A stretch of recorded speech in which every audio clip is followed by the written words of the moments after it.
Is America going to be okay? I hope so. I think so. I think there's been a silver lining to all this turmoil in that it's galvanized people and mobilized them, made them stand up for what they believe in, made them organize, made them let their voices be heard, made them hopefully vote, register and vote in the midterm elections and in presidential elections where the turnout is really pathetic in this country. And so I feel like it does feel like revolutionary things are going on in the face of real challenges.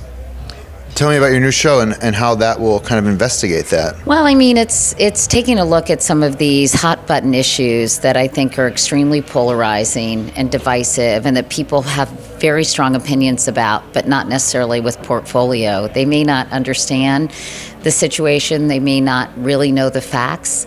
And so this is an effort on my part to get people to be less knee-jerk and more thoughtful about contentious issues. So I'm examining things like, what is it like to be a Muslim in America, and what are the facts, and why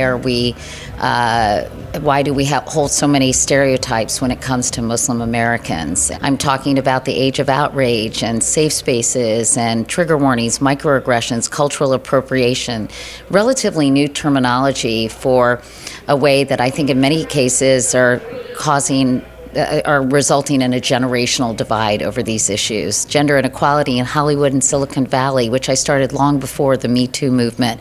Why are so few women in positions of power in both arenas? They're big, meaty issues, but things that are really important to look at and talk about. And sometimes in this age where the news cycle is happening so fast and furiously, no one has a moment to step back, think about things, get the facts, connect the dots, and talk about them.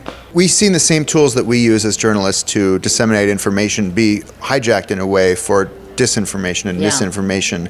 Do you think that's a solvable problem? I hope so. You know, I think it's a huge problem because if you have no trust in the media, no trust in institutions, that's a huge problem. But it's very difficult when a new website pops up every day and you have no idea if it's legitimate or not. You have no idea who's behind it. You have no idea how they're getting their stories or their information or editing or processing.